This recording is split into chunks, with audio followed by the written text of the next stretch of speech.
So I have a confession to make. Um, I hate social media. It is so damning and disgusting and repugnant to me. The very basis of it is foul in my mind. Now that said, I just want to give you a little history.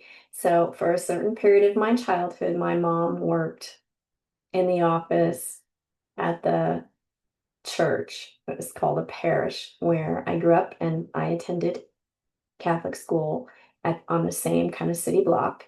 And I would have to go to, you know, school early. I was the first kid there and the last one to leave. So there were times when I had to, just with a book, be sitting in the corner of the office. And when you walked in and, reading my book.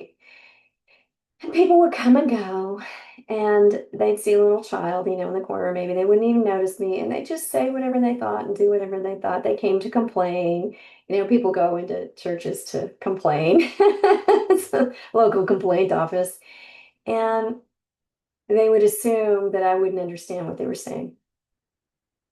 So I came to feel like, I knew something about every kid in my class, their family, and what was going on, what the problems were, and the difficulties they were having, the struggles, be it the mom had cancer, the dad had an affair, whatever was going on. Somehow I knew it was communicated very clearly to my mother that um, I was never to let anyone ever know what I knew.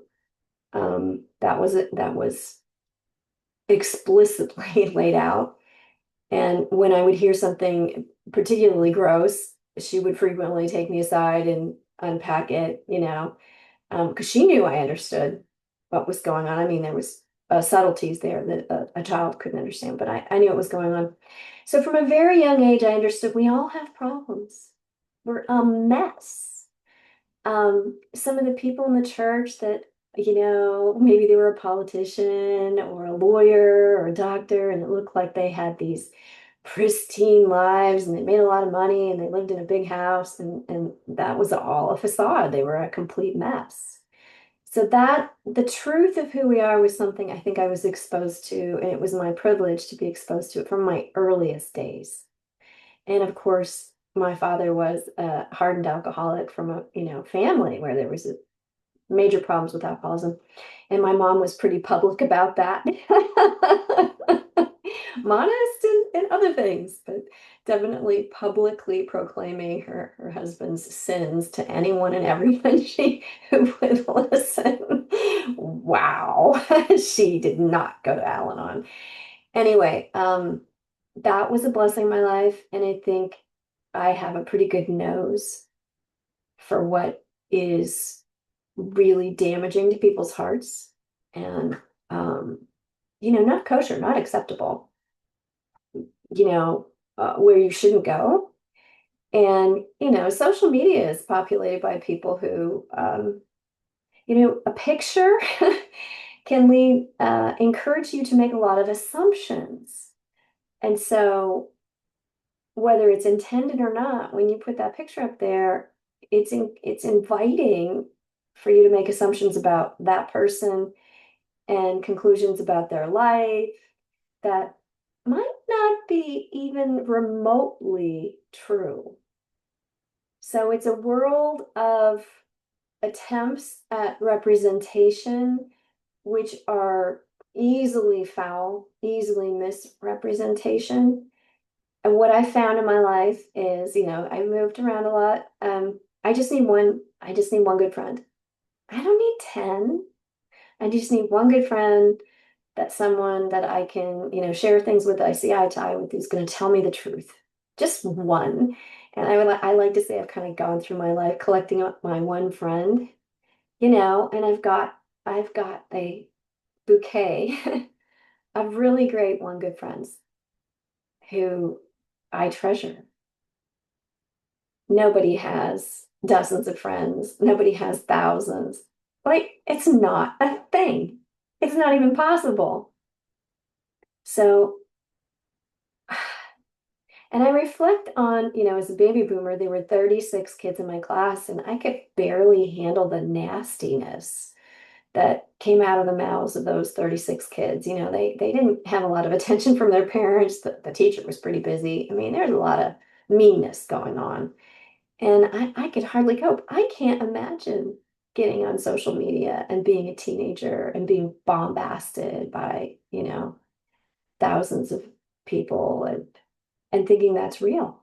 So when we're to guard our hearts, guard your heart, guard your kid's heart. Don't give them a cell phone. I'm all for what's going on in Australia, where social media is not available until you're 16. I would bump it up to 18. But for the sake of sanity of females and, sensitive males, like they absolutely cannot manage or navigate those waters at all, shouldn't even dip their toe in it. Um, at any rate, that's me. That's my perception on all of this. And, take what you like and leave the rest. Um, but if you are a sensitive and tender soul at all, the mother in me would counsel you to stay completely away from all that. Not worth it. Not worth it. You're dabbling in fairyland. It's not real. Stay in the real world. It's a beautiful world and it has enough challenges of its own. June 18th. By the time we reach Al-Anon, many of us resent others whose lives appear less troubled, envying what we think they have. But in time, we discover that each of us is special. I have a unique set of skills, interests, and opportunities. I'm assured that I have everything I need to do what I am here to do today. That doesn't mean I have everything I want, but I can trust that my higher power has a better grasp of what's good for me than I do. To envy someone else because I want what I think they have is a waste of time. We are on different paths. They have what they need, and I have what I need. Resentment will only put a wedge between me and another human being. I'm no one's victim. I am where I belong. Envy is nothing more than a hostile form of self-pity. I will not succumb to it today. Instead, I will be grateful for the many gifts, talents, and opportunities I have been given. When I appreciate what I have instead of dwelling on what I lack, I feel good about my life. This allows me to be happy for another person's abundance. Today's reminder: another person's bounty reminds me that wonderful things can happen at any time to anybody. I will appreciate the many gifts I have been given. Here's the quote: whatever hour God has blessed you with, take it with a grateful hand. And that's by Horace.